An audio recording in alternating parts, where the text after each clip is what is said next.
cards like Faithless Looting and Insolent Neonate to let it cycle through the few awkward cards that it has when they're not good. This deck doesn't have cards like that. It has exactly Champion of Wits, and that's much more expensive than Faithless Looting. The decks people are referring to are busted synergy decks. Decks that do have a synergy thing, and they do it very, very quickly and very, very powerful. The reason why there's not Supreme Verdicts in my deck is because my deck has 12 colorless lands in it, chat. And Supreme Verdict has 3 colored mana sources in its casting cost.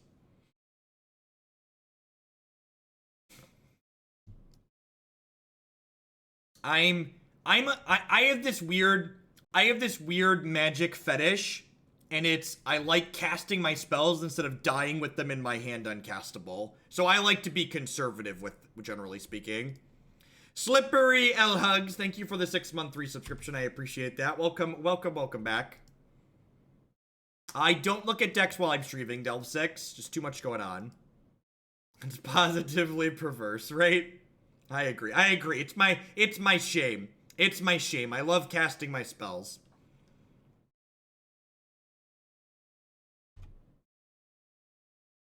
Opponent's playing JAC. Interesting. I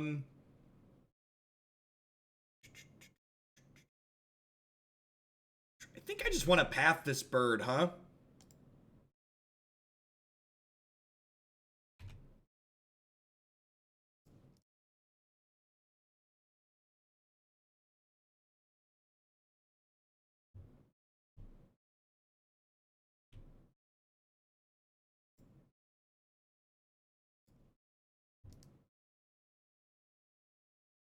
Yep.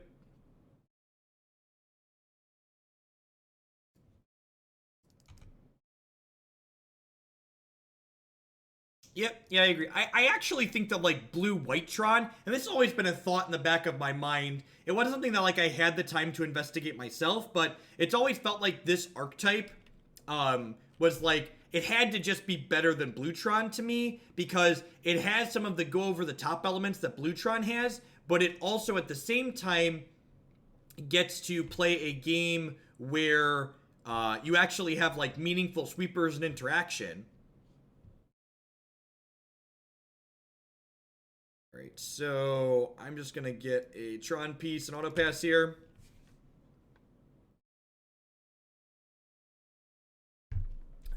Remember, if you're going to tell us something is bad about either my deck or my opponent's deck or a play I make or my opponent make, you need to be constructive and specific about why you feel that thing that you're mentioning is inoptimal or bad. You got to say, it's... blue is a bad second color in this deck because, and then articulate yourself. Explain why you feel that way. Just telling us something is bad, we can't reach into your mind. We can't pull out why you feel the way you do.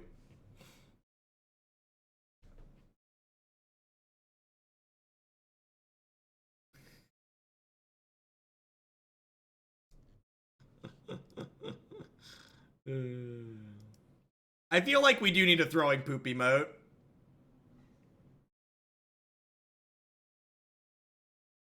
Peace, Millbot.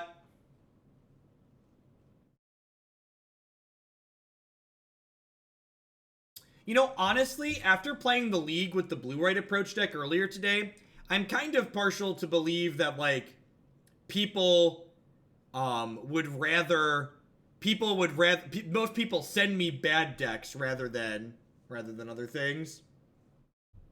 People send me bad decks rather than, like, all Hallowed Fountain decks are bad. We're probably statistically dead here, right? They're twin flaming, they're nagging thoughting.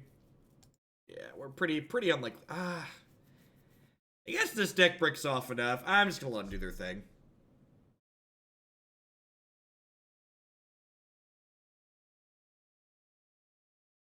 They're not choked on mana at this point, though. Plenty of mana. Yeah, I'm gonna call it.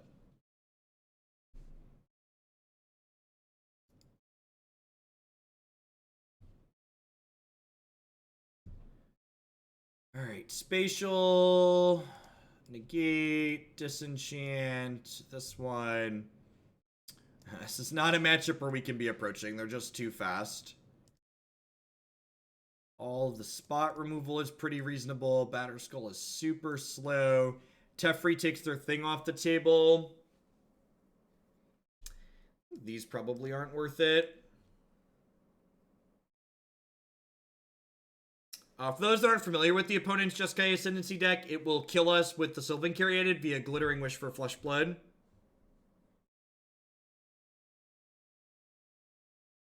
Yeah, I'm not going to be streaming Friday during the day tracks. I'm probably going to be on Friday evening, but I definitely won't be on Friday during the day. Cut a land with Cutting Approach. I don't know. I think we just want a lot of land still, right? I guess I could trim a Tron piece. Not unreasonable. Although trimming a Tron piece when I'm bringing in Thought Knot seems bad.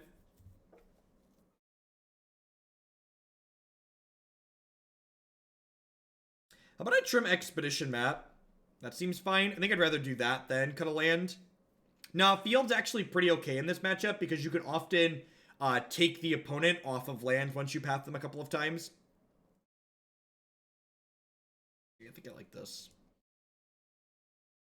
Boarding in this matchup's always weird for the interactive side, because it's like a matchup where you want counter spells, but you like also want creature removal. See, it needs another land, but it's pretty good. Have counter spells and the way to take Ascendancy off the table.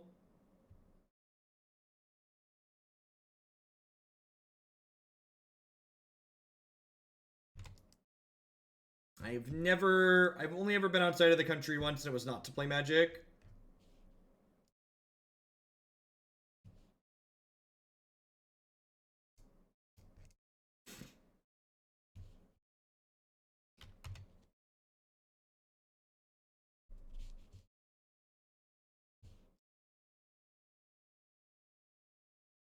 If they don't have a dork on one, we're going to be in a pretty good spot. Even if they do have a dork on one, we'll probably still be okay.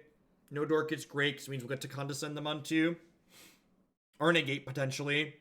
Like, honestly, if they play a cantrip next turn, I'm probably going to condescend or negate it. Guaranteeing our third line drop is great here.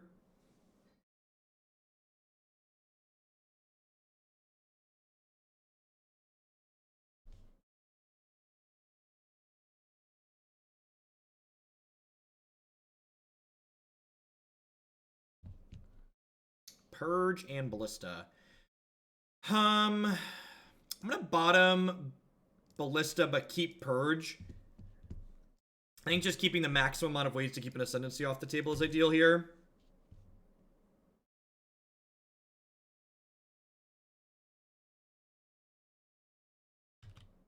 Yep.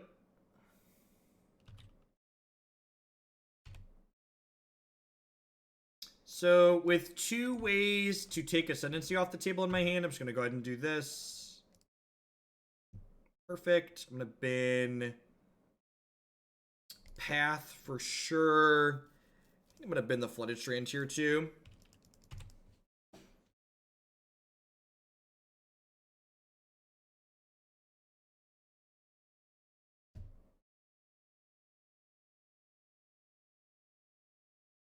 Yeah, I agree that Mono Blue Tron generally feels pretty clunky.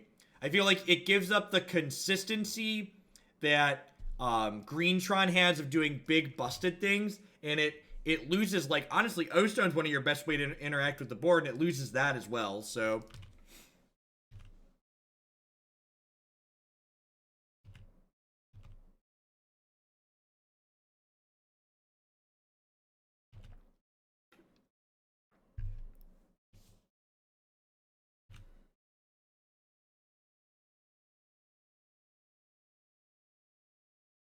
Taints of Death with that brand new tier 1 sub. Thank you very much and welcome. I really appreciate it. You should always let the Glittering Wish for the Ascendancy resolve, because this way their next Glittering Wish won't be able to get an Ascendancy for them. Yeah, that's because Bluetron really isn't a board control deck, right? It's a control deck that's looking to interact on the stack, and Modern's a format where a lot of the decks are very hostile to people trying to interact on the stack.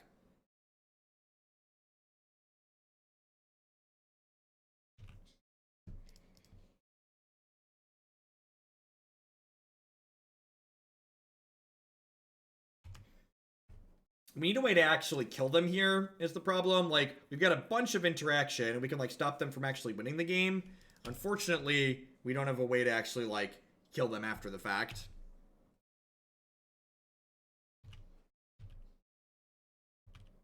Utron sometimes plays, they play like one Ozone and like one Ugin.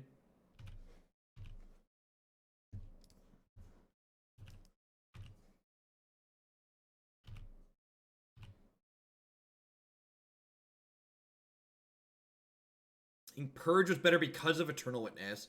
Yeah, that's a good point. I didn't even think about that.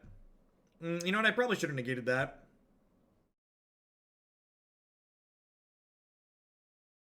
Probably should have negated that.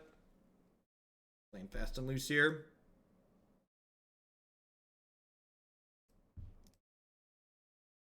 Go ahead and kill this so they can't beat me to death with it.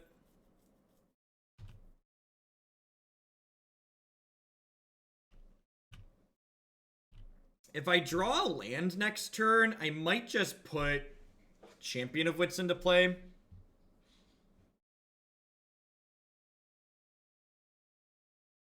going to negate this.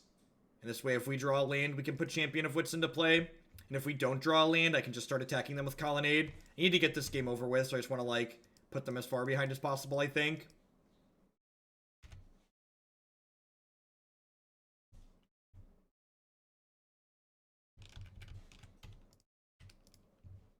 Alright, well. What's next turn?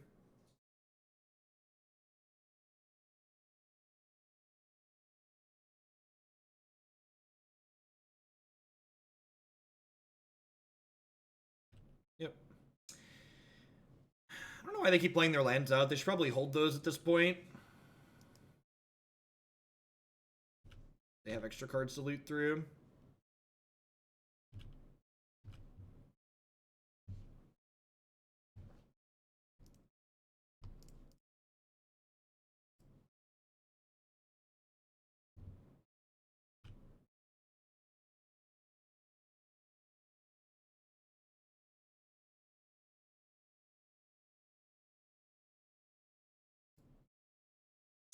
Just spin these. I guess I don't really need another Colonnade, right? Yeah, extra mana's probably fine. Right, if we don't die here, we should be in a... Raspberry. Am I dead? Yep, I found another one. Okay, we're gonna make them do their thing. They only have 2 cards here, so non-zero chance that they break off. They're like through both their nagging thoughts. And second Ascendancy here, so like... You know, they're down to 1 card in their hand.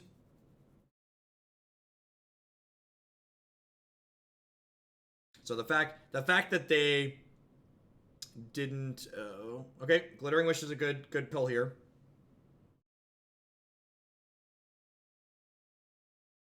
Fiery Blade, thank you very much for the 213 subscription. I do appreciate that. Welcome, welcome, welcome back. Thanks for keeping me employed here for another month. So this is going to get Scar Scale Ritual for them, which will let them draw 2 cards.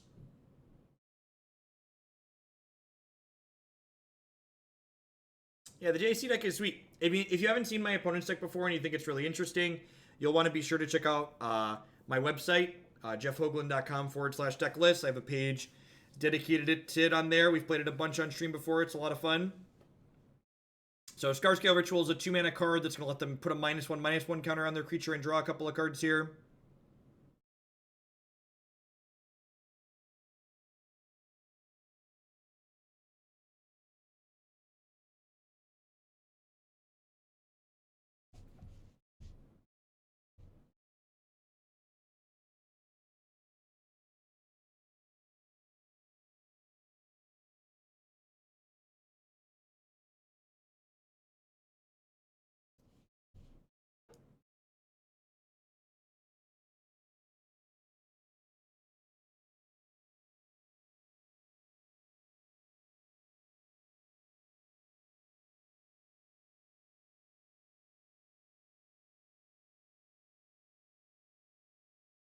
Sure, and that's like saying I can build blue-white control on a budget. I just, like, cut the Colonnades and cut the Snapcaster Mages, and, like, I can technically build the deck and call it blue-white control, but it's, like, not the same deck, and it's much worse.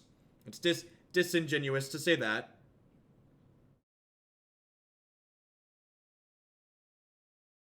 Like, Searing Blaze is one of the best cards in Burn, especially with humans being popular, and cutting all the fetch lands from the deck means that your Searing Blazes are much, much worse.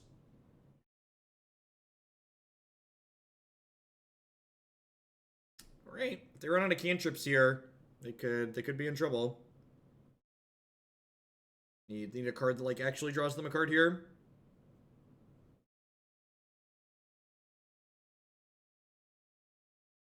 Yeah, fetches also feed Grim Lavamancer, which is another part of making sure that that deck's competitive in the current format. Grim Lavamancer and Searing Blood are the ways that they keep up with a lot of things. Okay, and they're out of loots now. And again, this all kind of comes back to, like, the fact that my opponent played too many of their lands out, I think. They should have been holding those.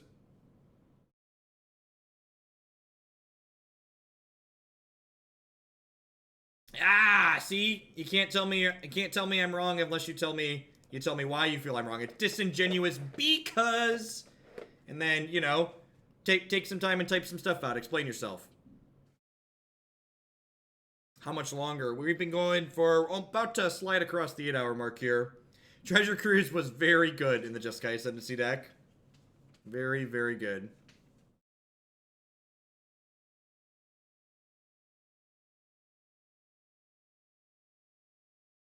And the thinning so you don't lose to Flood is pretty statistically insignificant by and large.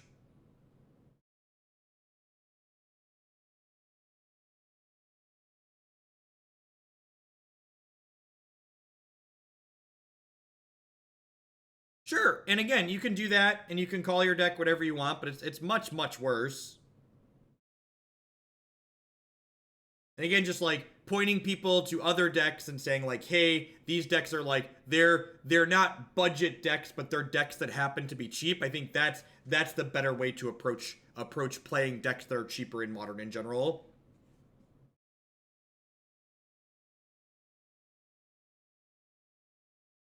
Thinning your deck with fetches only matters when you're seeing a significant portion of your decks. You have to be drawing a lot of cards. They're actually 1 point of damage short here of killing me with Flesh Blood. Do I plan on adding blue-white Belcher to my site? I think it's up there. Isn't it up there?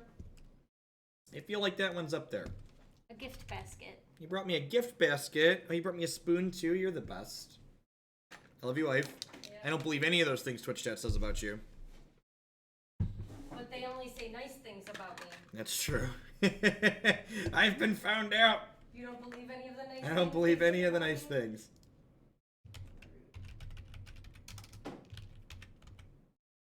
Oh, the blue-white Belcher's up there. You're right. It isn't. Huh. Yeah, maybe I'll have to add that at some point. Alright, well. We didn't die.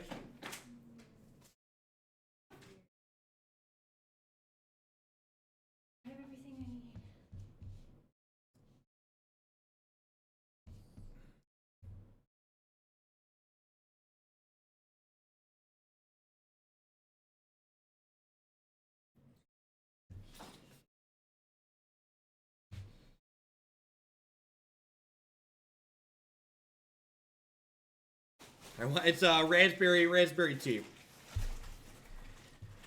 They're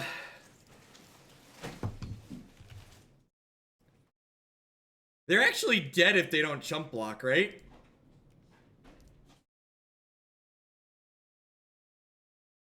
Yeah, the spatial is lethal.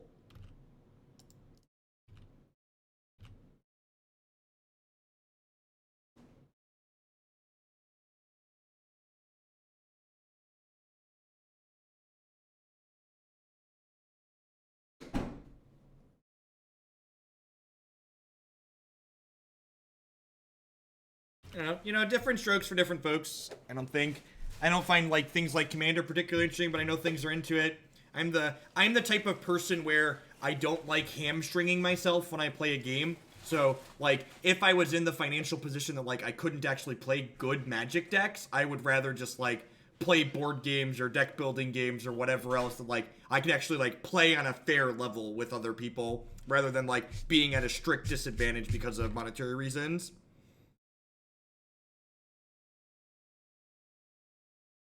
I mean, having a good understanding of probability and statistics definitely didn't hurt my ability to play Magic. How much it helps, I don't know. I don't really have, as a numbers person, I don't really have a tangible way to measure that, so I don't want to, like, make up a number for you.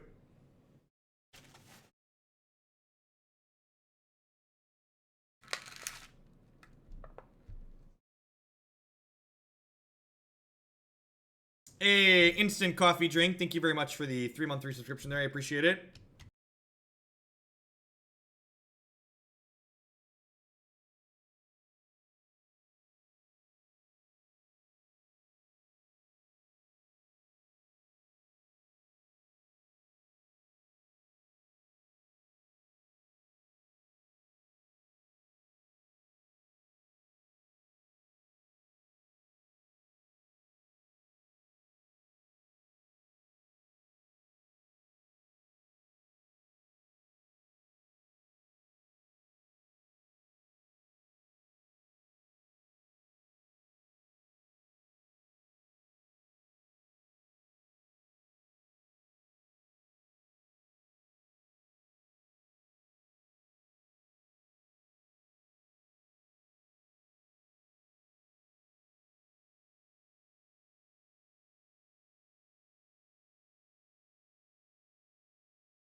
So, Rod, it's actually funny that you said that, and you might be saying that as a joke, but I actually kind of like to point this out. So, I actually reject a lot of deck lists that are bad just for the sake of being bad on this channel.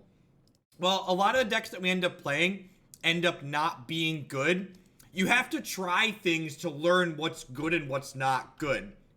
You don't just get to automatically start, like, knowing everything that's the best that you could be playing, right? So it makes for the decks that I'm accepting are decks that I think have potential to be reasonable even if they're different. I don't accept budget deck lists on this channel. That's not something that I do. I tell people that no, that's not our thing. Like, I know other content creators do that, and that's great that they produce that content. But, like, trying to make a deck built around a certain card good is different than trying to make a deck that's just intentionally bad. I think I'm just gonna go ahead and Obstructionist here and then auto pass.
Fun fact.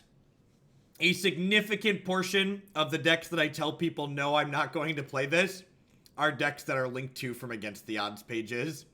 Just like, nope, or he does like instant deck techs or whatever they're called, where he doesn't even play games with them, he just talks about like what the deck could do. most of the decks where I like, nope, they come from Saffron Olive Links. And that's nothing against Seth. He's a great content creator, but just like a lot of those decks are like really bad. And I know like people, we get some real stinkers that slip through on stream. I have a whole spreadsheet full. I actually just recently started, you know, I recently started, since we moved to a spreadsheet here. I can even show you the amount of, where are my filters? Why are there filters that are off?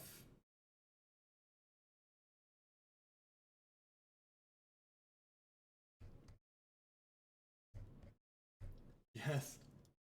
While we're dying here.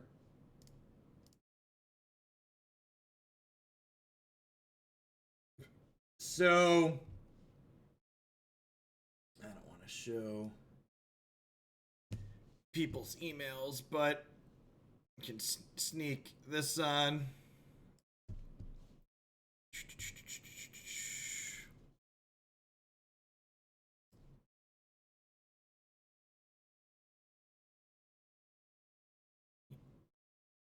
Here's a list of, you know, these are all decks since I started using the forum at the end of June that it just like nope, we're not doing that one.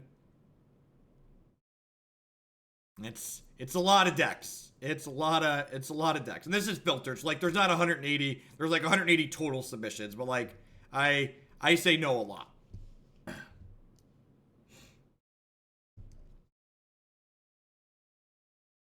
And it's about trying to find that reasonable balance between, you know, this deck can be interesting but still like be competitive and win some games with it. So people that I timed out a bunch of folks that were like going off about we could have stifled the untap trigger. Like that's so narrow that I think it's not worthwhile to do. I want to just put my clock into play. I don't have a way to interact with the Ascendancy once it's in play. They could have 2 zeros. They could have a land and a 1-mana spell. They have so many things that allow them to beat us stifling the untap trigger that I'd rather just, I feel like my percentage chance to win is higher by putting my clock in play and hoping they just can't do it this turn.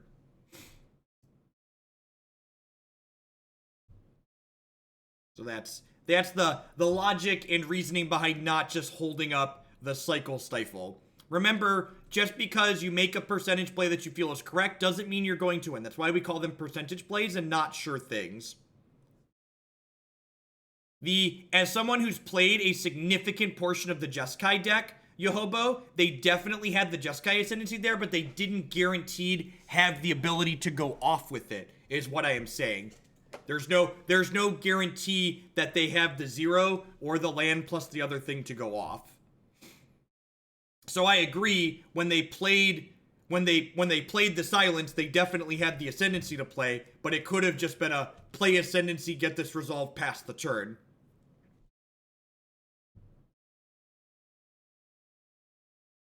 Can I still donate for Lightning Tribal? I don't know, Bionic. That deck's been real bad the last couple times we played it.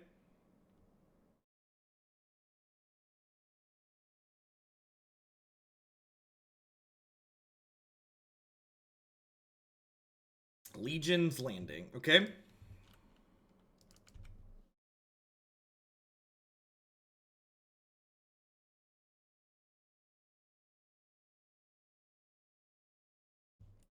Gather the townsfolk. I guess this lets this flip. I think that's fine. I guess I can play Walking Ballista and shoot one of these down.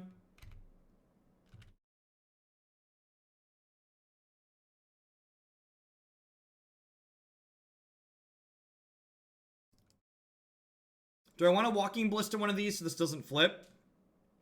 Kinda. Nah, I think that's fine. It costs 4 to make a token. Yeah, that's fine.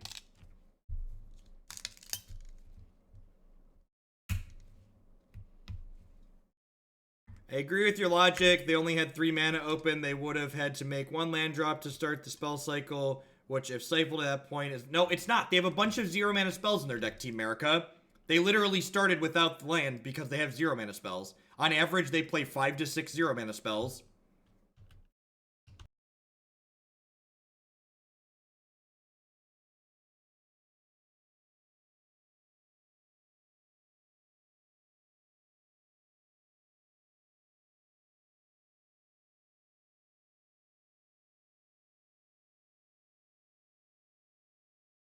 For the record, I think regardless of which line we took there, we were very unlikely to win that game. Silence is very, very good when they're in a position to go off quickly. Blue-white tokens? Oh, they're playing polymorph tokens. That's cute. That's cute. Okay.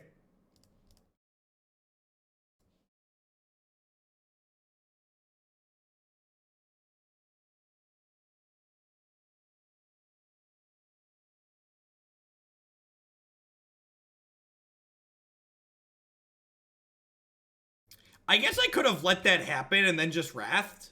Yeah, well, I guess they could have something not Emrakul in their deck is the problem. Like I played last time we played a polymorph deck, we played Terastodon. Terastodon would have been pretty bad for us there.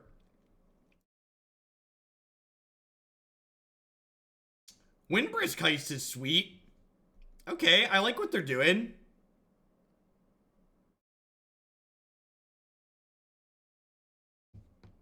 I like what they're doing. If you're buying, if you're selling, I'm buying.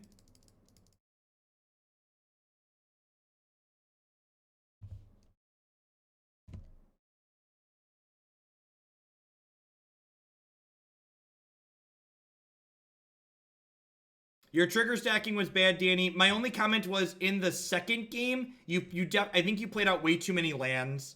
You wanna hold your lands so that way you can loot through them. Like you ended up 1 point short, and then we ended up winning because of it. And if you would have held lands, you probably would have had enough action to kill me. $10 donation there. Went 201 during my F&M last night. Split versus Tron.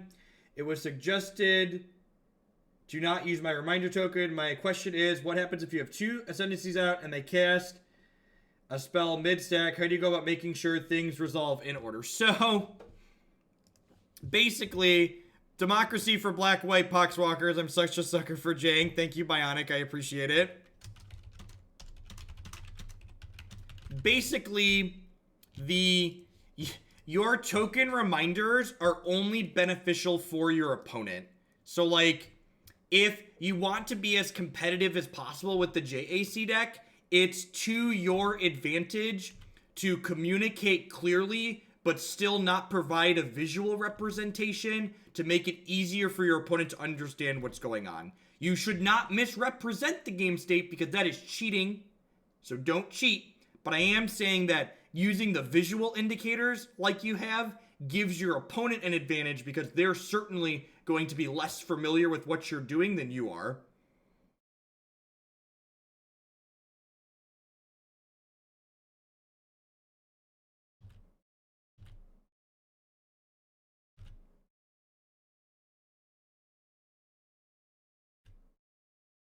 And I understand that there are some people out there that are gonna think that that's scummy what I just said, but that's the truth about being competitive. It's like you should give yourself every edge and you should take every advantage that's legal within the rules, which includes your opponent possibly not understanding what's going on. And there are different times and different places for that.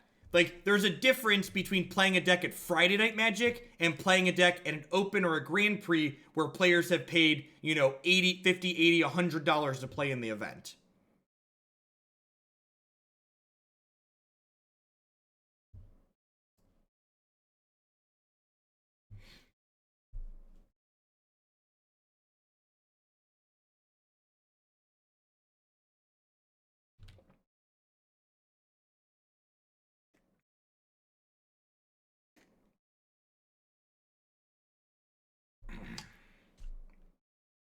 I've ranted on I've ranted on angle shooting more than once. I hate the idea. I hate the way people present the idea of angle shooting in Magic. It's so terrible. This isn't like, people like to treat Magic like it's life and death, like there's some big morality debate surrounding this children's card game that we're playing. Like, the rules define the morality of Magic, because that's how a card game works, right? It's a game that we've all sat down and agreed to play by the rules. So if you have a problem with the rules, don't be upset at the person who's making you play the game by the rules. You should work to get the rules changed and talk to people that can actually change the rules.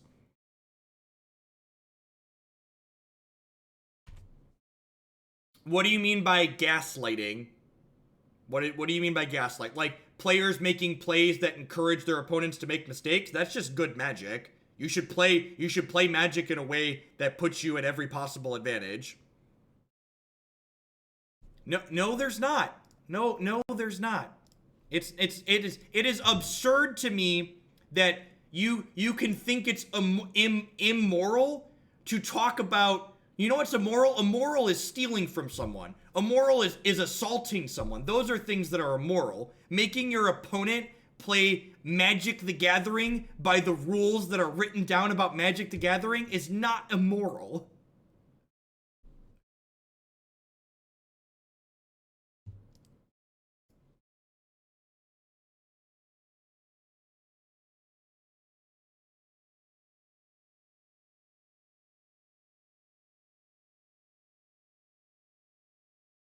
What do we got? We got an Emrakul.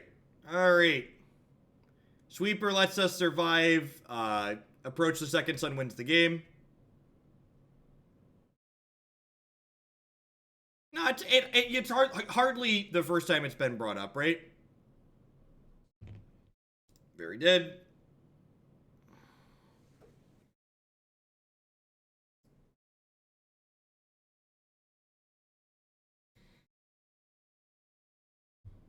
And honestly, dealing with that aspect of competitive Magic and people that want to watch and engage in competitive Magic is a big part of why I enjoy no longer playing competitive Magic at a competitive level. Like, it's miserable to deal with that. Like, to spend all week and investing all this energy into preparing for Magic, and then, like, you make your opponent play by the rules, and then suddenly you're the bad guy for expecting your opponent to play by the rules. Like, that's horse crap. That's nonsense. Like, I as someone who's put in a lot of time and effort and then had people get upset that I made them play the game by the rules, like, sorry, no, you don't get a free pass. Sorry, you messed up. Maybe you should have practiced more so you wouldn't have been in a position to mess up. And this to Black Green Elves. Thank you, Bionic Broccoli. I appreciate it. Yeah, it's like getting upset your opponent doesn't let you take back a play. Basically, anytime your opponent questions your plays or audibly tanks whenever you cast a spell. I don't know what you mean. Like stalling? Are you referring to stalling?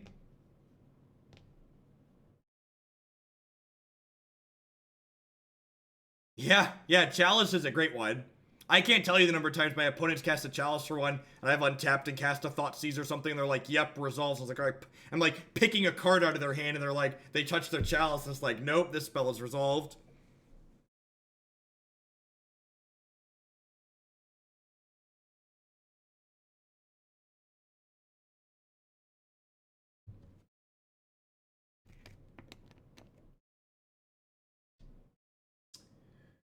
I think this I want to sideboard. Disenchant's probably okay too. All right, so the tough thing here is maybe I want to keep some of this spot removal in because it lets me kill their thing in response to Polymorph. So maybe these paths are fine. That's not how competitive Magic works, Victus. At competitive and professional REL, you can skill check your opponent and see if they missed their triggers. When your opponent has a Chalice in play and you cast your spell, it's your opponent's obligation to remember that they have a Chalice in play and their trigger has to happen. That's how the rules of the game work.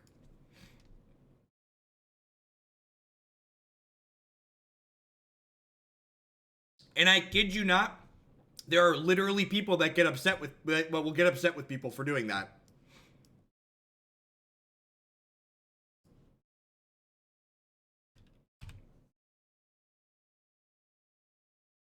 There's make up nonsense at comp REL. That's not angle shooting. If they're lying to you, that's lying and that's cheating. If they are intentionally telling you things that are not true, that's not angle shooting. That's cheating. And cheating is wrong.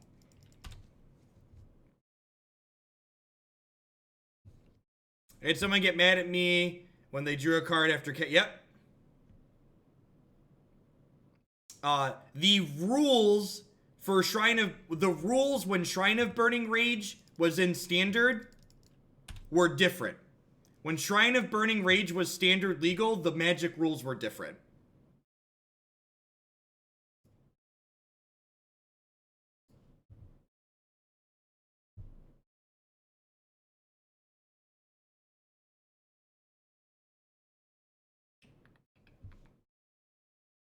To further complicate matters. How do you feel about players allowing their opponents to miss life gained by lifelink? That's cheating. That's cheating. That's, if you have a fundamental understanding of the Magic tournament rules, you will know that letting your opponent miss lifelink is cheating. And cheating is wrong, and you shouldn't cheat.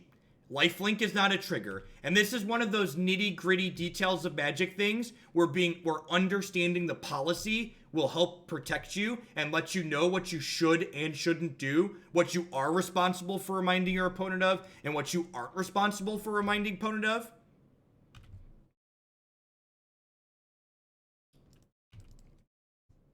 It's acceptable. Is casting things through an opposing chalice acceptable in the match? It is currently. The way the Magic rules are currently created, all mandatory triggers still must be acknowledged by the person that controls them, or they don't happen. Lifelink is not a trigger. The difference between lifelink and a chalice is not a trigger. Lifelink is I don't know what the actual technical term is offhand, but it's not a trigger that uses the stack that has to be remembered.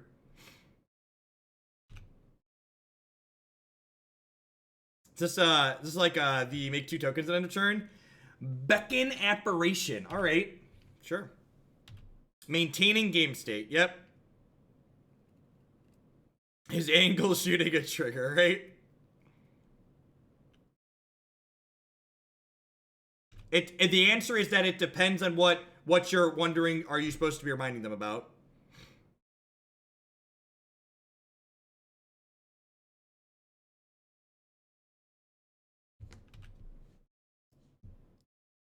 Actually, and here's where the Magic is intuitive and easy to understand comes up.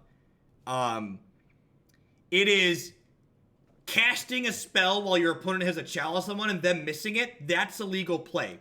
If you're familiar with the card Sanctum Prelate, Sanctum Prelate says you can't cast spells with the casting cost. So you are cheating if your opponent has a Sanctum Prelate in play and you're knowledgeably casting spells with the converted mana cost that Sanctum Prelate is on.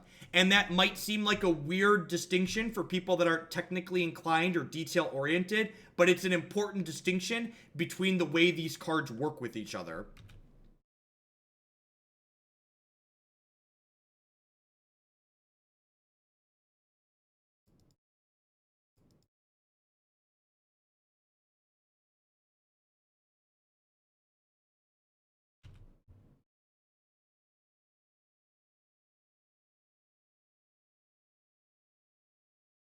That actually, Dwight, yeah, that's a good one. Someone asked for a specific detail about one that happened at an open.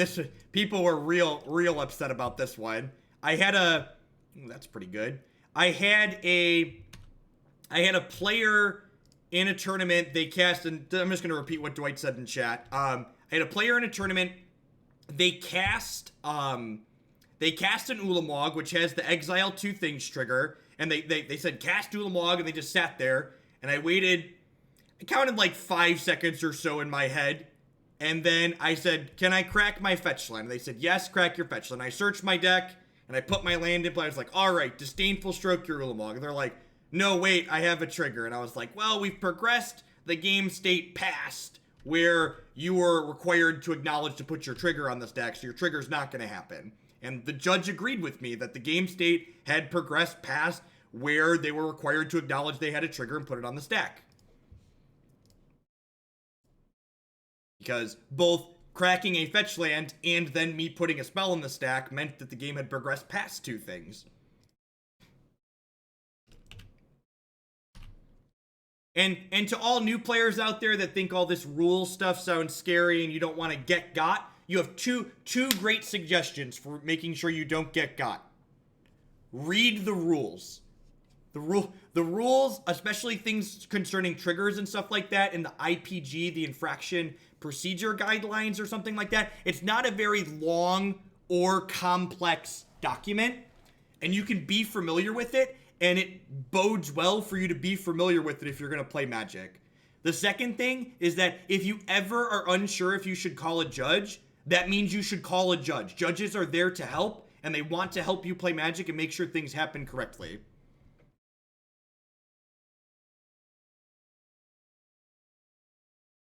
That one seems odd to me, as you could fetch your land and cast your stroke before the trigger. But Spellweaver, Ulamog's trigger has to be placed onto the stack when you cast it. So by not mentioning the trigger and saying, yes, your fetch land resolves, and then giving me a chance to play a counterspell, they've not acknowledged that there's supposed to be a trigger there. They need to announce their targets to acknowledge the triggers being placed on the stack. When you put a trigger on the stack, you announce the targets for it. I think we're dead. Reading the rules, is that like reading the TOS, right? Polymorph Gideon is really sweet, yep. That's good for us. Maybe I should have secured the waste there. Yeah, I probably should have secured the waste there.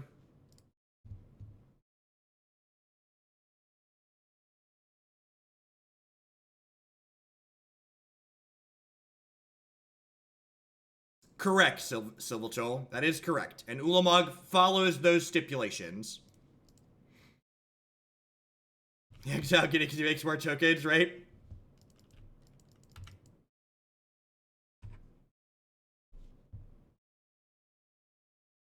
Correct, yeah, and that's why if you listen to the story when I told it, I explicitly said I gave it a count to give my opponent a chance to acknowledge that they had a trigger that was going to exist before I tried to progress the game state.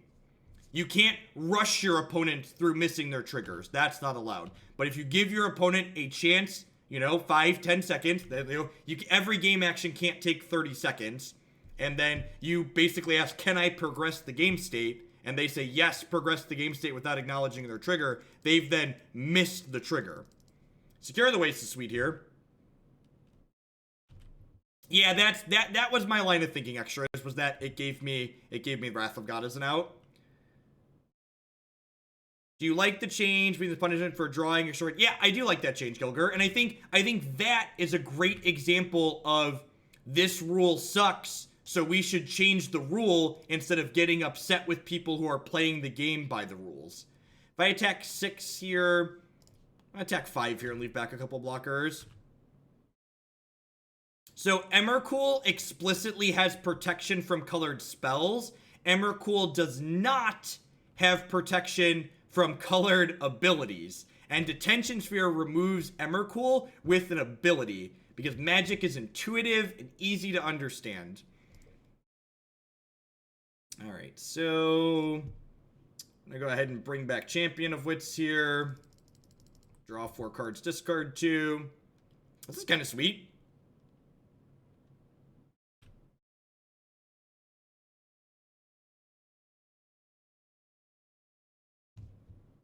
Yeah, like, my opponent could have said, hang on, I have a trigger to put on the stack, or I have a trigger, I'm thinking about my target, you can fetch now to save time. Like, both of those things are acknowledging that a trigger exists, but saying, yeah, go ahead and save us time, basically.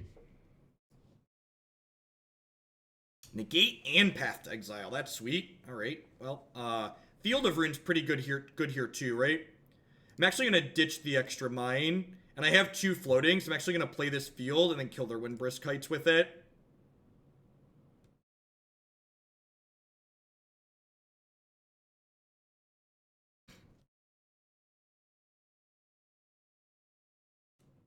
Correct, Eggs Brain, correct. You don't have to help your opponent play with their cards and triggers. That was a sweet game. Champion of Wits was awesome there.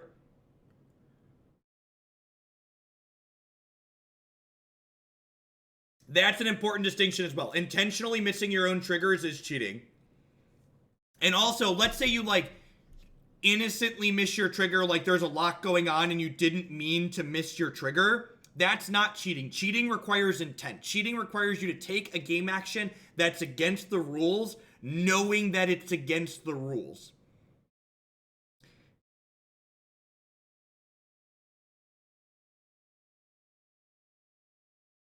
Yes, something like Path to Exile, you literally have to say to your opponent, hey, you know you can search.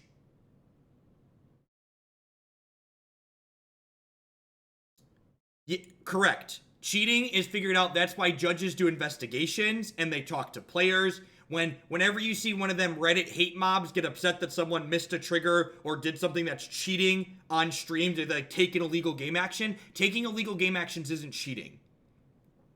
Taking illegal game actions is just that, taking an illegal game action. And when illegal game actions get taken, judges log that into WER, and there's a record that follows players. And if players are consistently taking the same illegal game actions with a lot of consistency, that's going to be a pattern that they're going to be able to say, hey, they're probably not accidentally missing the same thing every time consistently. Those things are logged and players are interviewed, etc.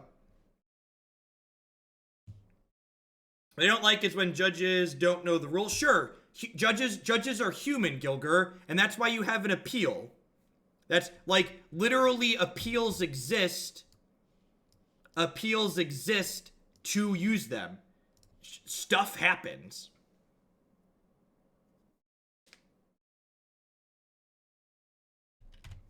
I feel like I'm only still watching this stream because of my... We get a little bit of everything, you know? We've got some blue-white gameplay, etc.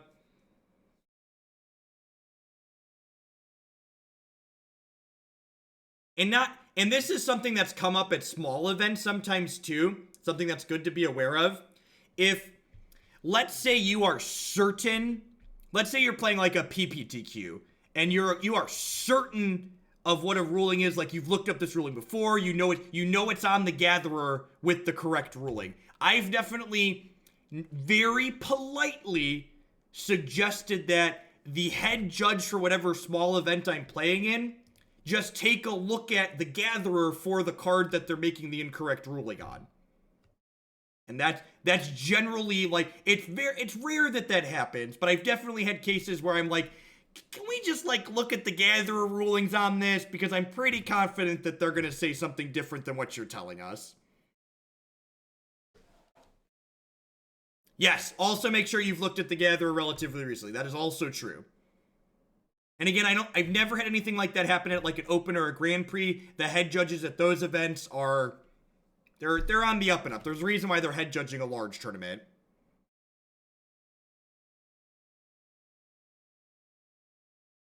Alright, we're gonna be very condescending here.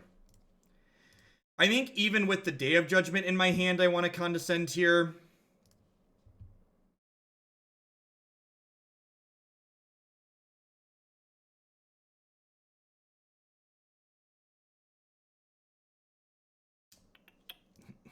Easy double bottom.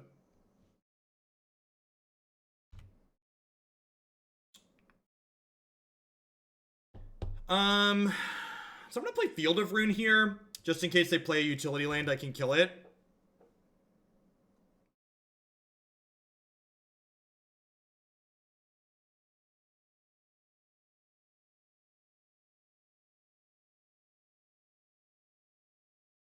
Yeah, I agree, Animane. Definitely just doesn't hurt to double check, basically. This hurts. I think I'm cycling this Nimble Obstructionist here. I kind of just, like, need some more action, and, like, this Nimble Obstructionist is not going to cut it. We'll go Shock. I guess I could have also just fielded their Hallowed Fountain here, and then I wouldn't have had to Shock to cast the Wrath this turn. Maybe that was better. Hopefully they miss their 4th land drop again here. If they miss their land drop again, they can't Planeswalker us. Yep. This is good sequencing on the opponent's part. They played this on their turn. And if I would have fielded, I could have had a Tron piece in play already, and now I don't have a Tron piece in play, which sucks.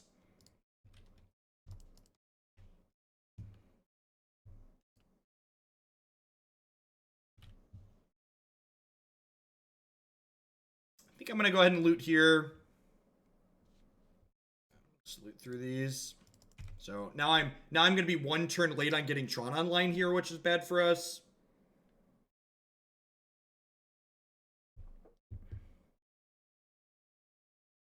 Path. I think I need to condescend this. I want to get some scries in here, and I want to keep my Champion of Wit so I can go to the bin here. That's fantastic. Top. So I'm going to get to trade here, and the next turn I'm going to get to go land, Teferi plus, draw Condescend. Okay, hopefully they have Polymorph here and not Gideon.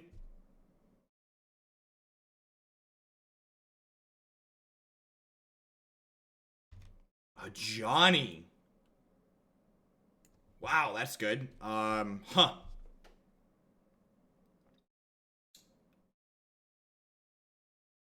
then. So I think I just jump and then Day of Judgment here.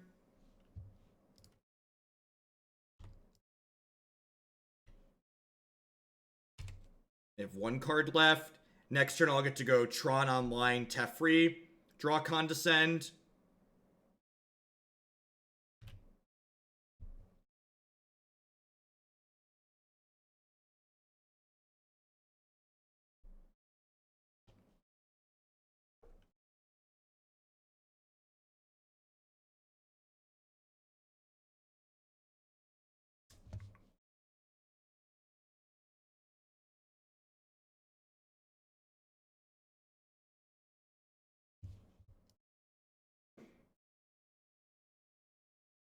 Of course it was by Justin Tom. Come on now. You're not new here. You know how this works.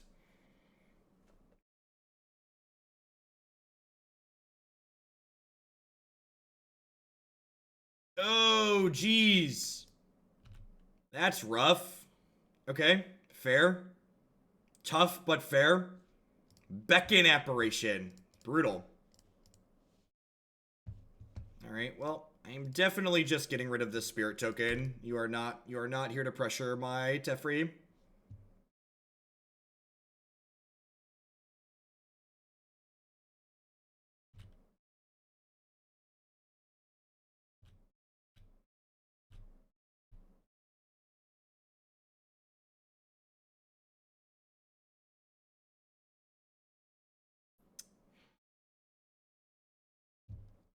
The difference between 3 and 5 or 4 and 5 is pretty similar when they have double intangible virtue out here, so I'm just gonna go ahead and fetch this.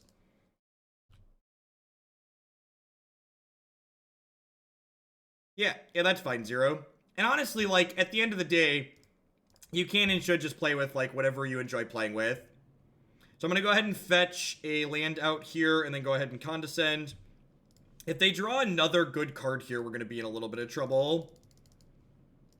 The fact that they had the Beckon Apparition as their last card to take away our what's it called was a little bit brutal. Hopefully they just, like, draw a 5th land here. Sweet. Detention Sphere will hopefully clean up whatever they do next turn.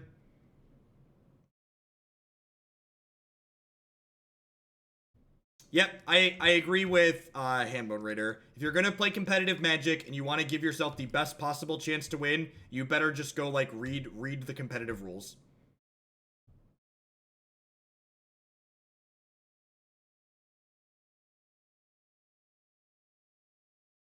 Ugh. So this is going to ult next turn, so I need to D-Sphere here. If they hit another Erase the Alarm, we're just dead, so can't really play around that. Hopefully they're auto-passing here. I think they're auto-passing, which would be absurd for us. Sweet. Hopefully we stop double bricking.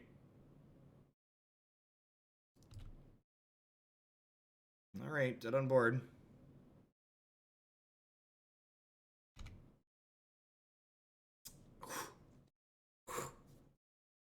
Alright, that gives us a turn. Gives us a turn. I'm gonna start by casting this, because I want to get back to it as soon as possible. This isn't a guaranteed win, but we now have some draws in our deck here to make it very good. The sun'll come up tomorrow. Tomorrow, bet your bottom dollar that tomorrow. Am I supposed to play another Teferi here? I don't think so. I think there's a good chance my opponent attacks this Teferi down.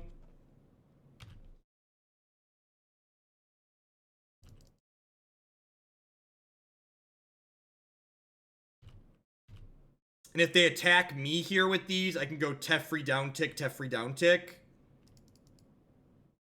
Come on, just draw another land, please.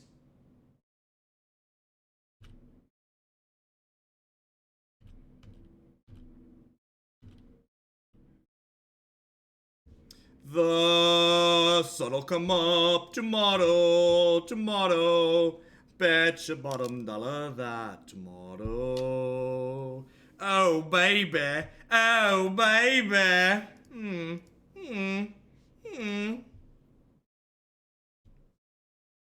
You could bounce your sphere, recast Teferi, cast it again. Not bad. Not bad at all. The sun has risen over this land. Champion of the Wits is sweet in this archetype. This card's really good. Condescend is also great. Being able to play this card and have it not be dead in the mid to late game is a big upside to playing this archetype. Like, this is a big part of why Blue Tron is good, in my opinion. Like, getting to stop their spell and set your draws up is huge. It definitely helps fix some of the wrong half problem that you often have.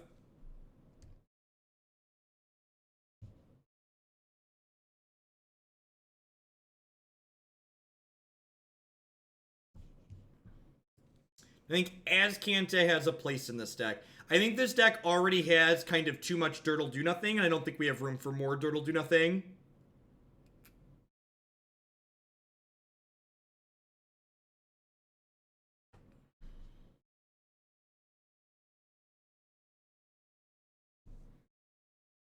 So, I see people talking about detrimental effects. Triggers aren't really classified as detrimental or not detrimental anymore. Basically, if your opponent misses a trigger, the judge now looks at you and says, do you want your opponent's trigger to go on the stack? So basically, like, if they're at 3 health and they miss the Bob trigger, you're going to say, yeah, you better strap up and put that Bob trigger on the stack. It's going to kill him. Like, you get to make that decision as their opponent.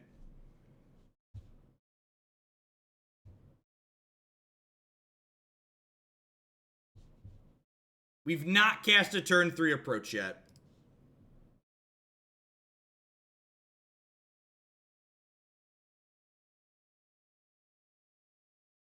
The Wrath Day of Judgment split is for Meddling Mage.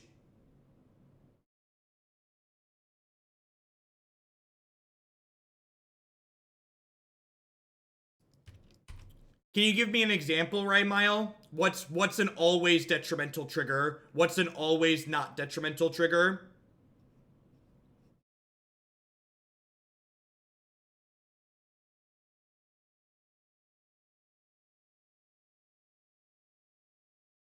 I don't enjoy the idea of being a judge, and judges don't get paid enough money for it to do it as a job if you don't enjoy it. That's good to know. Apparently I'm incorrect. There's just a list of every detrimental trigger in every set. Oh, this is just standard. So is there like an overall list for like Modern and Legacy too? I like that they classify them.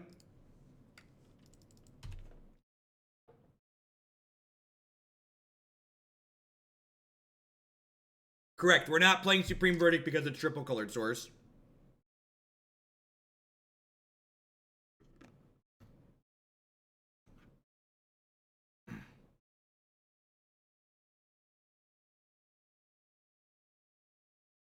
Yeah, but some of those are subjective, Civiltoro. Some of those are subjective.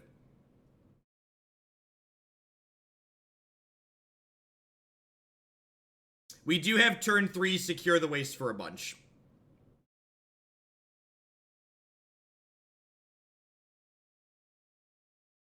Yep, looks like our opponent's playing the as Foretold Grixis deck.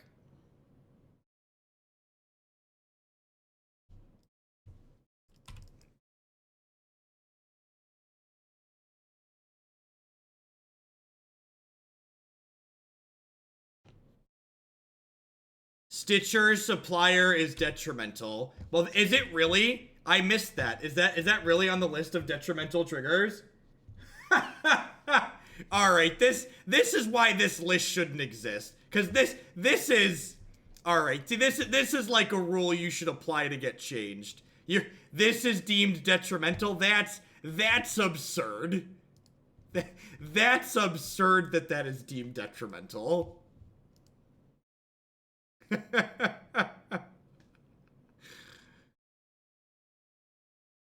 Self-mill triggers are considered. Yeah, that's crap. That's some crap. All right, that was a good laugh. That was a good laugh. I needed that. We're just get to pass here. We have condescend up / secure the ways. Condescending the crap out of an As Foretold here.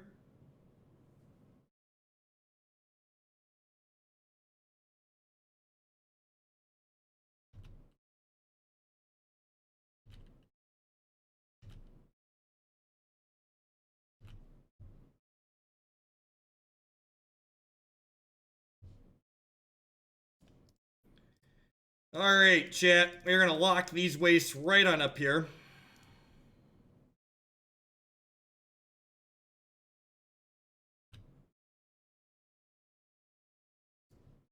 Alright, I wish I had a second blue source, but Signet doing work here.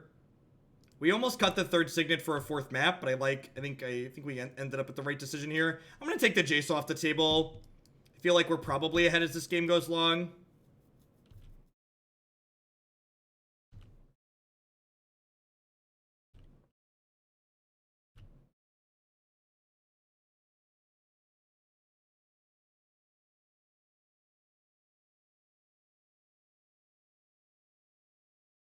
Oh, geez, we could die here because we only have one white source. Gosh, I thought they banned Splinter Twin, chat. This is some bull poopy.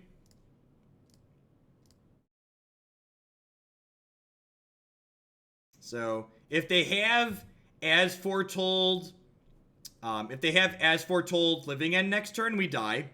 If I don't have another colored source. Approach the Sun and a Path. We actually don't need the approach to win at this point, so I'm just gonna go ahead and top the path and pass.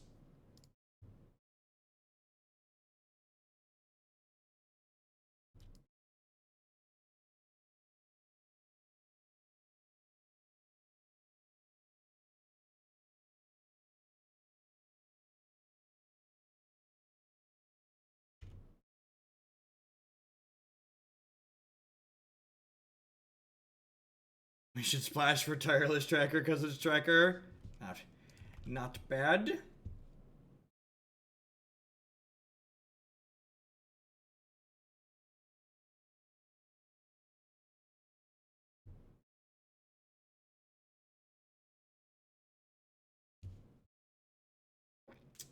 That's a Gristle Pig. Alright, so they get to attack us here. They get to draw some cards, but like I have 7 power in place, so like they can't draw too many, right? If they draw again, they actually die here because of the Celestial Colonnade. If they draw 7 more, we have lethal. If they don't draw 7 more, we have Condescend plus Paths to try and not die with next turn.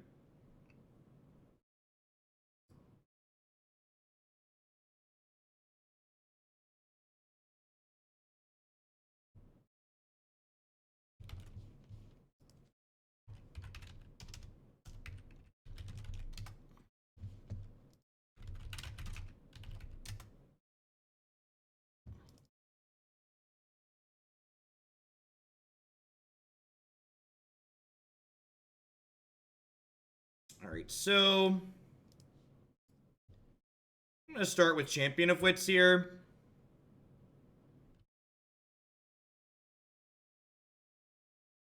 Expedition map is sweet. Discard this. Discard this. Do this. Play map. Crack map. Grab a plains here. Put the plains into play.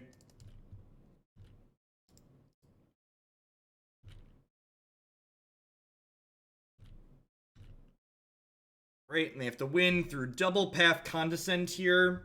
They have a lot of cards, like they just drew 7 and they're drawing 4 more this turn.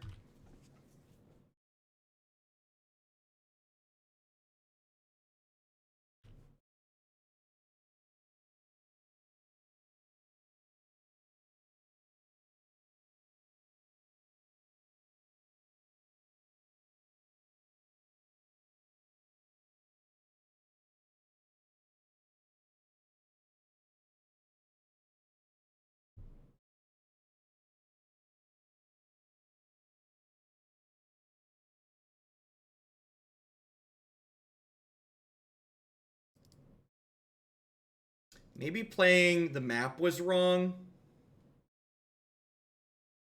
They play Simian Spirit Guide, so I'm going to do this for the max. Yeah, I think playing the map was wrong.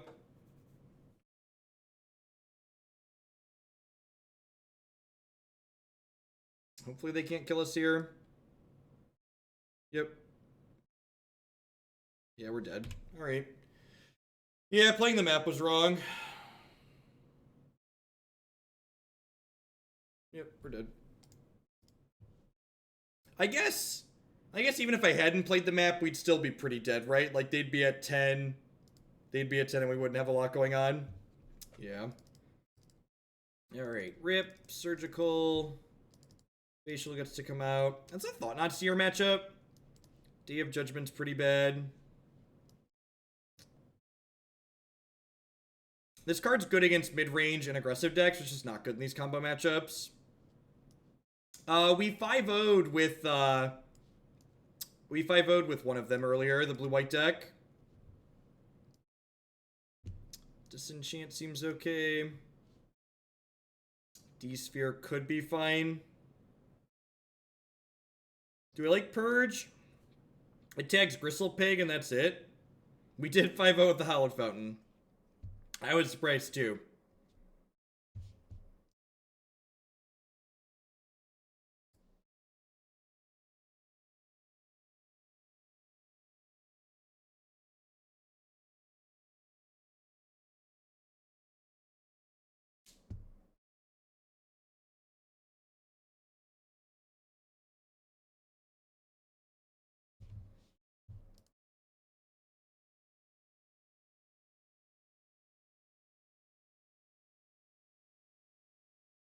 The standard cycling deck is just going to be too slow in Modern.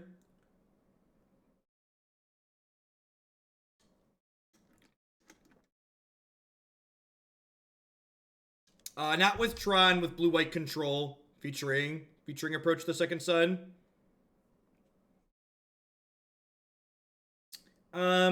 Restore Balance is a thing that's seen like some play in Modern, but it's not a consistent deck, no. We're 1-1 in this league right now. Yeah, 1-1. Down a game here. Yeah, you can't afford to tap out for Approach in a matchup like this. I think Approach is fine. And we beat the black-white tokens deck, which was the blue-white tokens deck that we beat last match. Approach was very good against, but in a matchup like this where we just can't afford to tap out, it's just not very good. Yeah, we literally won the last match by casting Approach. Nimble attacks for 3. It kills our opponent. People always undervalue and being able to win the game. They have a counterspell here. We could actually be in a little bit of trouble. This is a charm. This might be a charm. Yeah, we need to draw some lands here. Rough.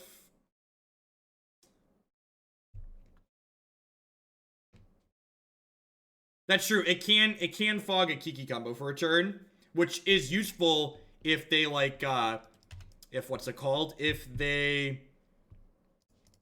it's useful in the event. Oh, I should have held that, right? Because I could have discarded it to champion. Is it worth it to use Nimble to cycle fetch lands? The reason why Nimble Obstructionist is such a sweet and powerful card is because the answer to that question is sometimes. Like, that's not a strict yes-no answer. You'd think, Jace.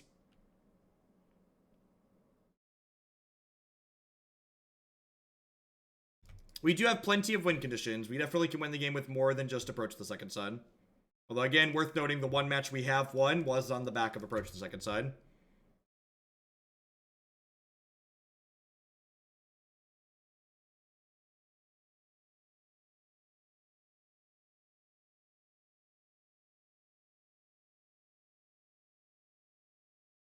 I'm going to end step Nimble Boy here. Just start attacking.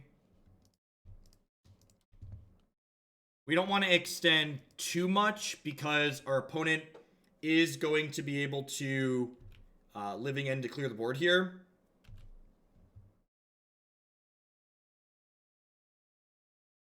My sponsor, MTGO Traders, provides me with all the cards that we play with on stream.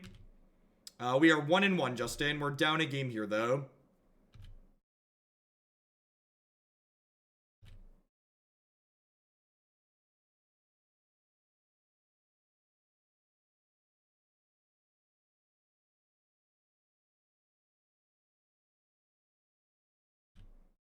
We could path our own thing. I'm not gonna cycle this fetch land because they have As Foretold here. I might cycle this Obstructionist at their end step though.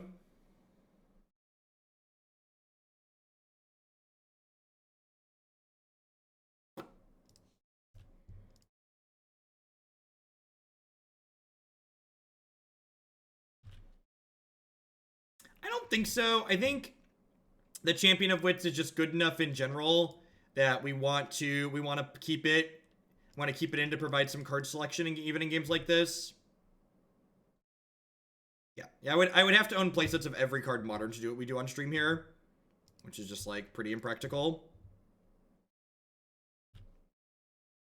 I think I'm actually just gonna play the Champion of Wits here, because like if they have Deceiver Exarch, they just get to tap down my land anyways. So I think I just want to try and hit a land drop here. Good, there's a non-zero chance we could die next turn. Sweet, fetch land's actually a really good draw here, because it means that they're not going to be able to diddle it, because if they diddle our fetch land, we'll be able to fetch in response.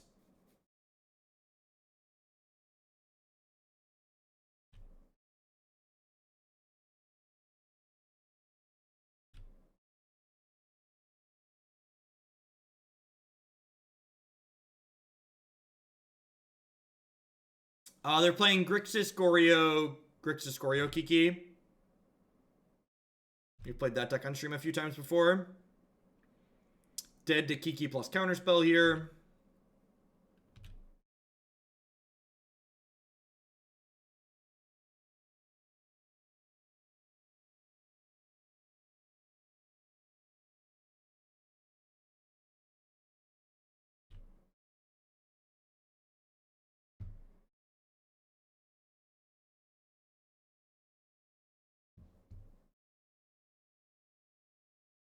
So we're dead to another Exarch here. We're dead to Counterspell or another Exarch. If they have another Exarch, they can play the Exarch in response to this path and untap this and then go. Any Counterspell stops our path, obviously. Yeah, good game, opponent. Stumbled and bumbled a little bit too much there. As Foretold was able to... As Foretold... And this is why, actually, the deck list we're going to try after this one is an As Foretold control deck. And, like, just as the games go long, As Foretold just, like, really lets you take over with that mana advantage.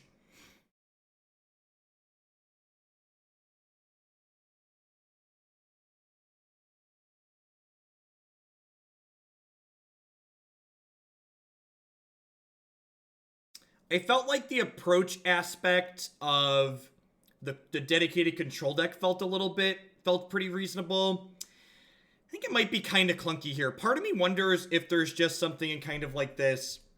I'm excited to try this card in straight blue-white control. Champion of Wits has been pretty impressive too. And honestly, getting to board in Thought Seer in a control shell has been decent as well. I wonder if, like, these 3 slots turned into something else, if they'd just be more reasonable. Maybe trim a map, too. Like, finding Tron consistently hasn't really been something we want to do. But, like, Champion of Wits, Obstructionist, Thought Knot, all these cards have been pretty sweet. Even just, like, having spatial in a blue-white control shell is pretty reasonable because the blue-white control decks often struggle to have enough cheap interaction. So, like, having a couple of basically lightning strikes after your Path to Exiles feels pretty good. The downside to what this deck is doing versus like what the blue-white one before we were playing does is that like the lack of Terminus is kind of a letdown. Terminus is just like an absurd card that constantly overperforms. It's like 1 mana sweepers OP.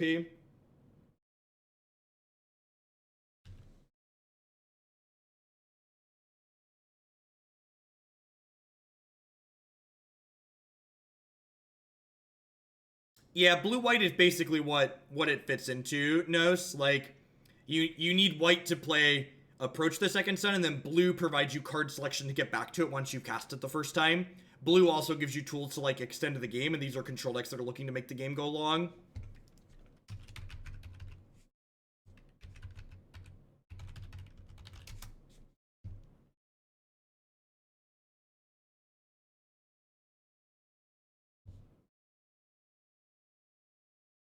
We actually played a Gifts variation before this, and the Gifts variation was super clunky and awkward. I actually feel like playing cards that just scale really nicely is a much better way to approach it. Like, Walking Ballista, Champion of Wits, Secure the Waste. These are cards that are decent when you don't have Tron, and they're really good when you do have Tron. So you have more flexibility and kind of remove some of that clunkiness from the archetype. Red-White Prison is not a good deck. It's really awkward. Both Blood Moon and Chalice are not particularly good.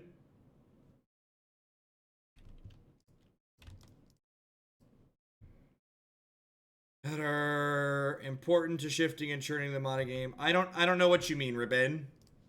I don't understand your question.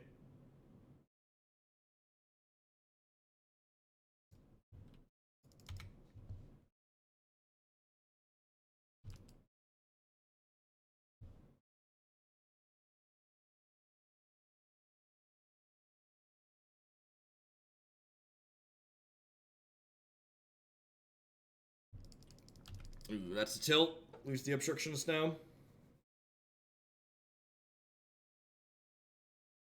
I mean, there's plenty of ways to make MTG actually streamable. There are plenty of people that have really wide collections, like have access to various sponsors and renting services or buy cards themselves. Like, you know, streaming in a way is a business, and upfronting the cost of cards is part of a business.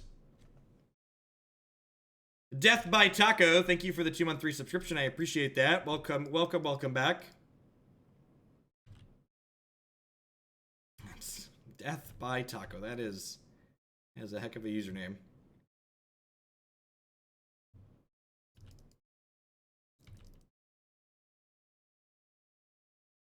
Sure, whenever people tell me gifts can find 1 and 2 of, so that makes it good, I feel like they've never played Modern. Modern is not a format where you have time to cast... Modern's not a format where you have time to cast cards like Gifts Ungiven to then get the worst 2 of 4 cards out of your deck. Like, that's really slow and clunky.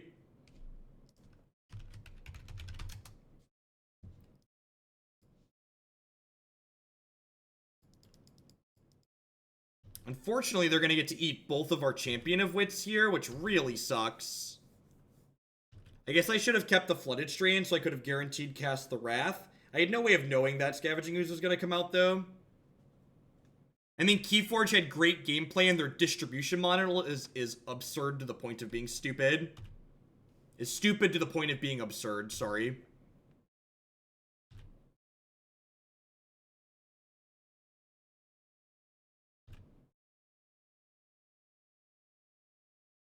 Warblazer, the new Twitch layout nearly made me miss my sub. Well, thank you for the 7 months and welcome back. I appreciate it.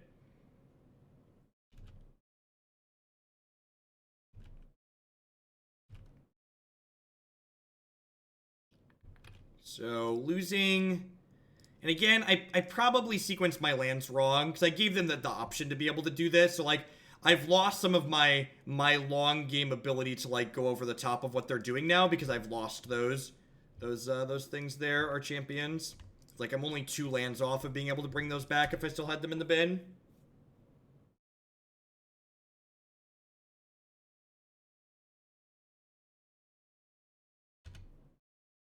Hopefully they're out of gas here. Sweet.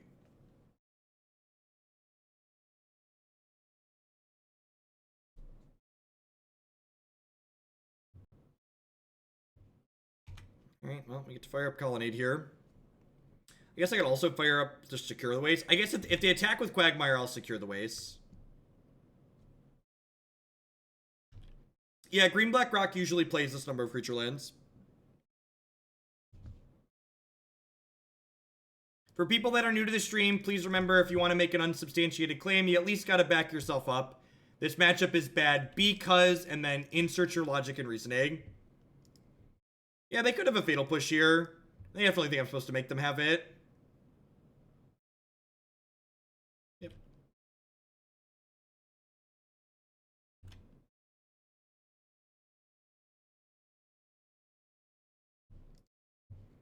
If I still had Champion in my discard pile, I wouldn't play into a Fatal Push there.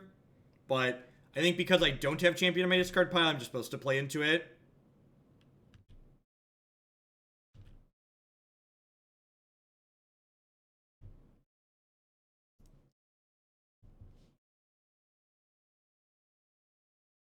We pretend to resub during a different deck so I don't feel dirty. Thank you for the 5 months and welcome back. I appreciate it. We're going to overblock here in case they have a piece of spot removal. Hopefully they don't have a 2-mana follow-up like Tarmogoyf here would be pretty bad for us. Even Scavenging Ooze as well. Yeah.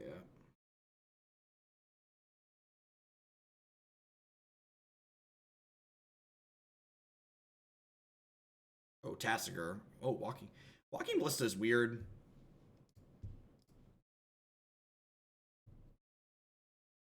Do I even get a Tron piece here? I'm not sure that I do. I think I just get a Field of Ruin. And again, like if I had again going back to that missequencing on my Champion of Witch trigger.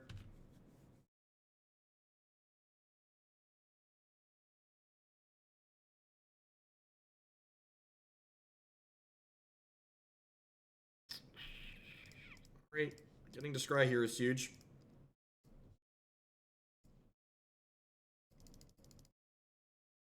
Like to keep my tokens, please.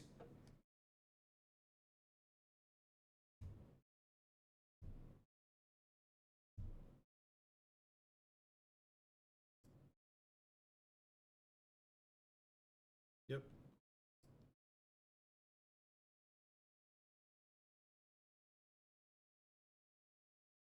Hey, Gabriel Paynes, thanks for the 6-month resubscription there. I appreciate it. Welcome, welcome, welcome back. Wonder if I should have taken the Stifle Bird first, because I could stifle this Ballista. Yeah, like, if this approach had been, like, any other bomb, we'd probably be in a better spot here. Like, okay, I guess that one wins the game. Sure. I take back everything I said. Approach is great.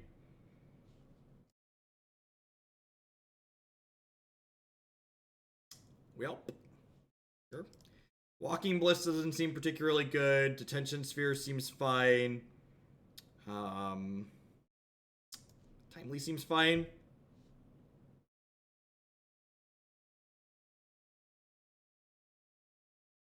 I'm gonna run to the restroom really quick. I'll be right back, folks. Thanks for hanging out.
What does this hand do?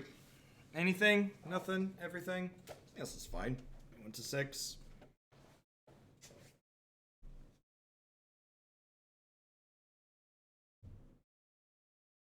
Mods are asleep. What does it take to get a complimentary timeout? I got you, Skip Dash. Welcome. I don't think Rip is that good against Black-Green either. I think, and here's the other thing. I think our Champion of Wits are definitely better than their stuff is against them. Like, Champion of Wits gives us a lot of value, I think. Like, the only reason that game was close was because I sequenced in a way that let them beat my Champion of Wits. I would like to lightning strike the crap out of your Tarmogoyf. We went 5-0 with the blue-white approach control deck.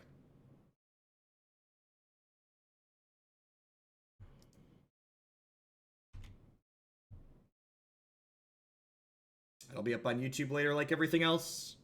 We're going to be going for another 2.5, 3 hours here. Then I'll get everything published. I would like to... Oh.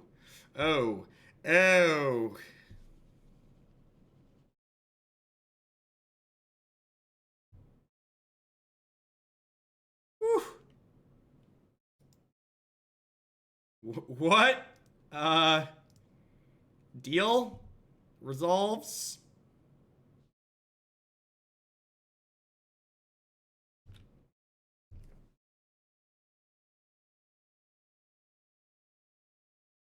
Do we play Miracles today? Yeah, the blue-white control list that we played was a Miracle deck.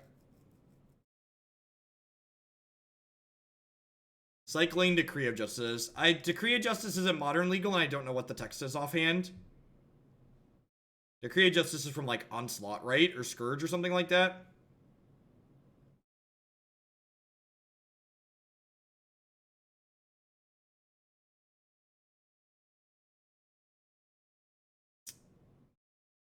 Would Fountain be better so you can play Signet the next turn? We're on my turn. I'm putting the Celestial Colonnade into play tapped.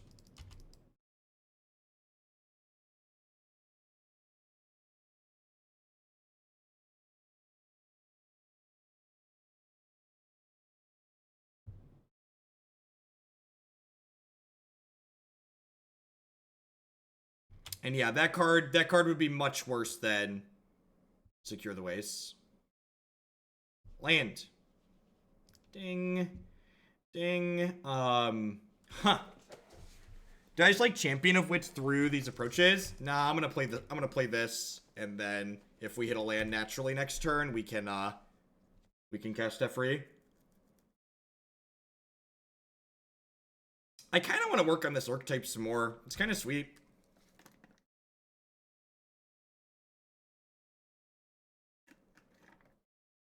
I wonder if they have an Abrupt Decay or something here to kill the Signet.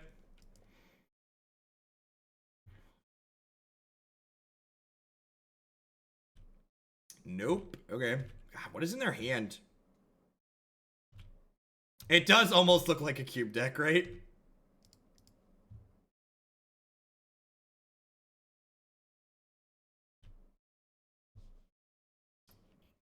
I mean, it's not a bad one to have drawn.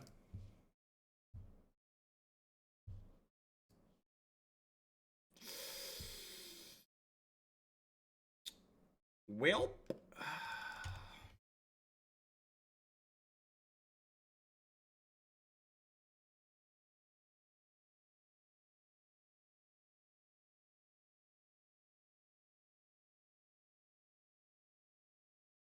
I'd be lying if I didn't say that's part of the reason I discarded both approaches there.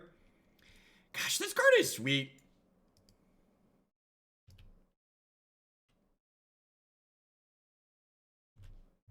I guess I'm not in the market for a Day of Judgment. Come on. Ding. Definitely just getting Teferi here.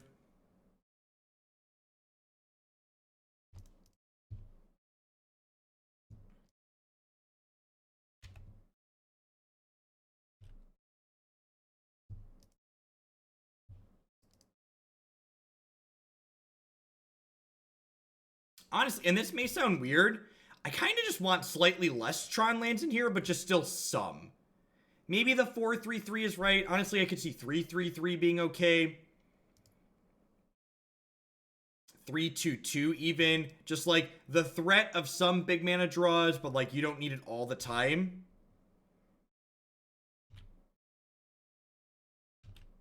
4-3-2. I think you probably go 3-3-3 before you go 4-3-2.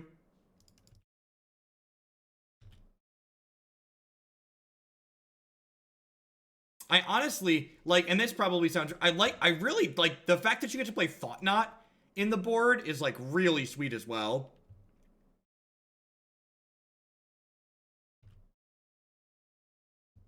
4-4-0, right? I'm gonna Bend Sphere here. I don't think I need that. They discarded a Fatal Push last turn, and with my Colonnade in play, I kind of just, well, that's a good draw. I kind of just want to, I think I'm, especially with this draw here, I'm just gonna go ahead and not fire up my Colonnade, because I want to be able to Field of Rune their Treetop Village next turn.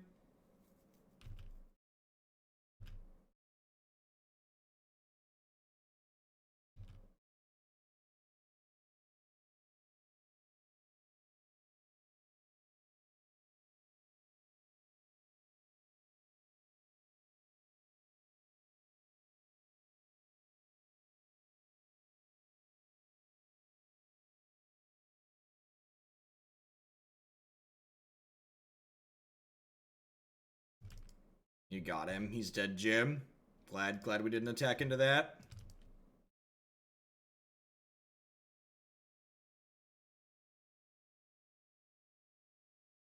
I could have Batterskull, Field and Path. Yeah, I guess with the Teferi I could have done that. Well, I'm glad we have the option to be condescending here.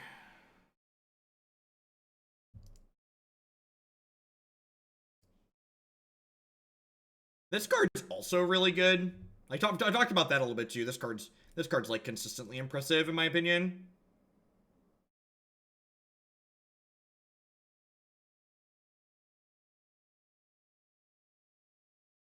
Just gonna go bottoms up here. Just looking for an untapped land. Get 2 shots at it. Unless they have a Maelstrom Pulse here. Sure.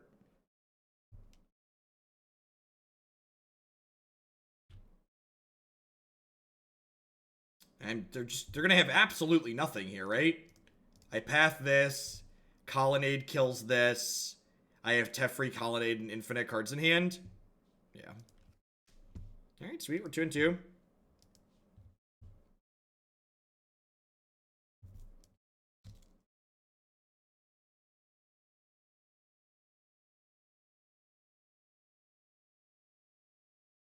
Meddling Mage is the reason to split the Wraths. For people that are just coming in now. Meddling Mage is the reason to split the Wraths. The reason why we're not playing Supreme Verdict is we have a lot of colorless lands in our deck, and Supreme Verdict has 3 colored pips in it.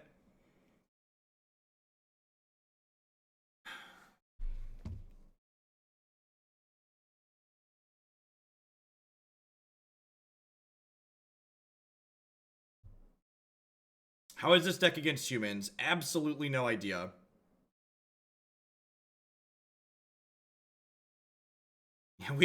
This is the second league. We played a league earlier with Tron, and then this is a second league without gifts in it. We have some more lower curve decks. No deck is good against humans. I don't think that's true. I really dislike Settle the Wreckage. I think I would play a harder to cast Supreme Verdict before I'd play Settle. Especially once people are aware Settle is in your deck. Settle the Wreckage gets telegraphed very easily. And it's pretty reasonable for people to play around, especially ones that are good players.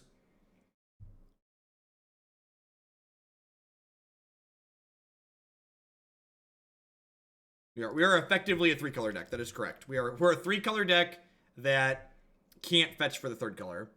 Does it telegraph it if you have Teferi in play? A lot of the time it still does, yep.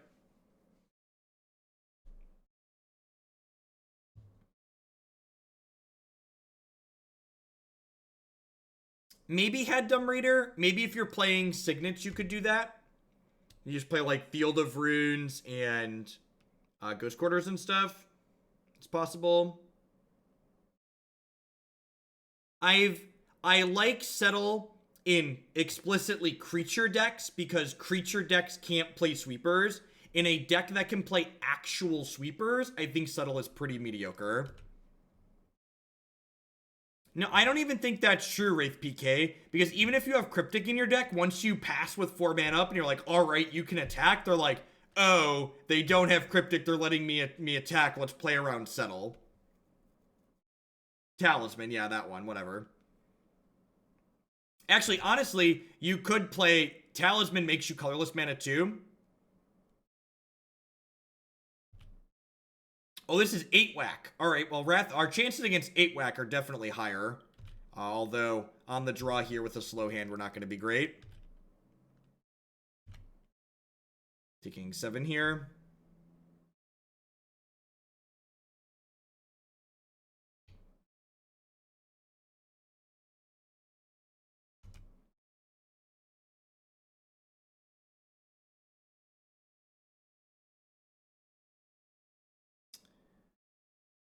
Probably dead here. Their deck is full of, like, Goblin Grenades and Lightning Bolts. Fun fact. No plays to interact with the aggro deck till turn 4, lose the game.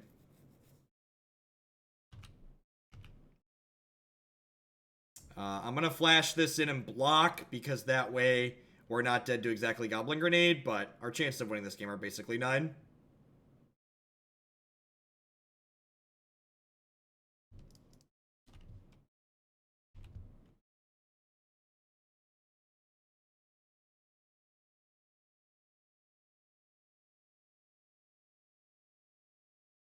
Oh, it had first strike and trample. So we're dead to grenade either way. Or super dead. We're super dead. Legion Loyalist is so good. That card has so much text on it. So much text on it. I think Obstructionist is too slow here. Do I want TKS? I feel like I'm kind of in the market for a 4/4, huh?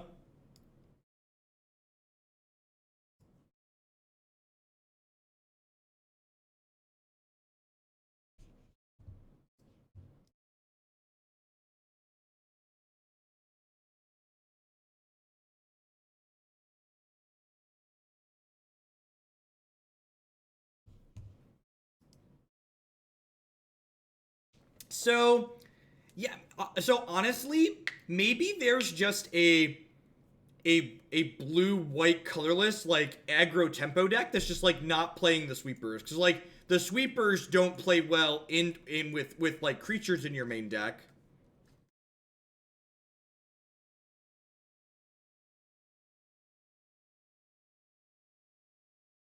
This is the last match of this league. Win or lose, it's match number 5. We'll push something around in the editor here after we get done and see what it looks like, I think.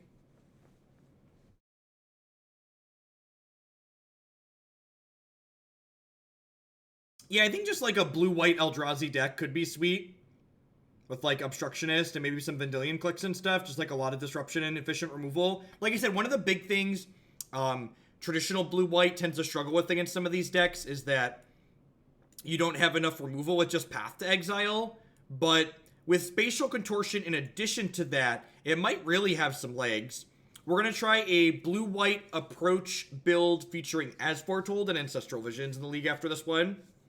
We are currently 2-2, but we're down a game in this last match. I'm unsure if I want to cut the Tron lands or not in that build. Like, Eldrazi Temple's kind of appealing to move into, but getting to play getting the Flashback Champion of Wits consistently seems like a big draw to me. Alright, well this has turn 3 Thought Seer, so I think that's fine on the play.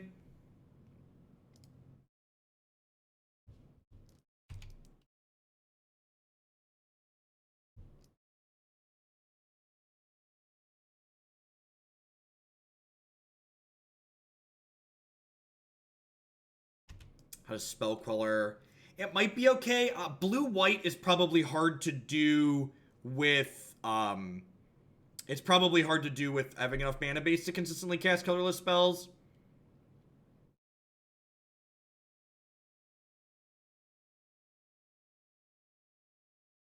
Alright, well I guess this is getting basic planes.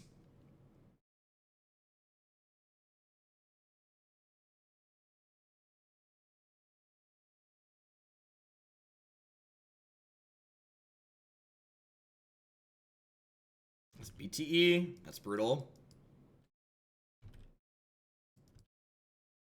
Yeah, we didn't play any Tron lands last game, right? Oh, jeez. I think we're dead. Don't bushwhacker me. Don't bushwhacker me.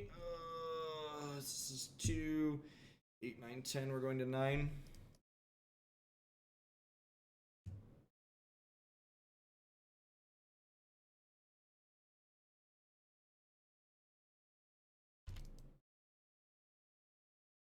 Yeah, draw's very scary.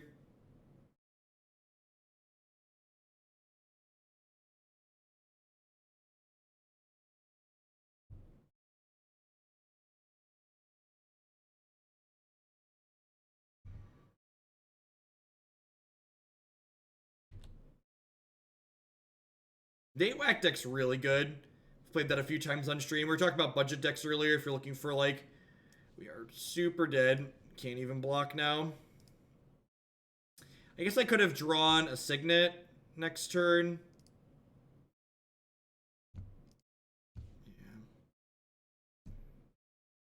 Yeah, well, that went marginally better than... No, those are my choice of basics. I have a few. I have Zendikar basics that I put in some of my decks when I have enough of them. So I like these basics. These are my preferred basics. I don't always remember to put them into the decks when I build them, but when I do, I like them. So Champion of Wits was really sweet. Secure the Waste is a really sweet flexible card. Teferi is good. Boarding into Thought Seer felt good too. I don't know if there's something more to explore here, maybe a more like tempo-oriented shell as opposed to less control with like less sweepers and like Thought Knots in the main and like turn these into something else that's cheaper, but could potentially be something here. I wouldn't mind exploring. All right, what are we doing next? We've got